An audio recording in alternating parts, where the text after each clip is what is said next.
Don't be such a wet blanket. Don't be such a wet blanket. Hi everyone, and welcome you again with another video of how to use American idioms every day. Well, today's idiom is really used among friends a lot. So, for example, if you are among your friends having fun, having a party, enjoying your time, and there is a friend of yours who is annoying and boring and trying to spoil the party or your fun time, then you tell him immediately, don't be such a wet blanket. So a wet blanket is a person that could spoil your fun time or becoming boring.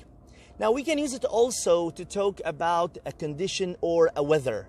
I can say, for instance, the weather has changed dramatically and it became a wet blanket, which means it changed after it was sunny, for example, and then it became cloudy or rainy. So your fun time at the beach is over.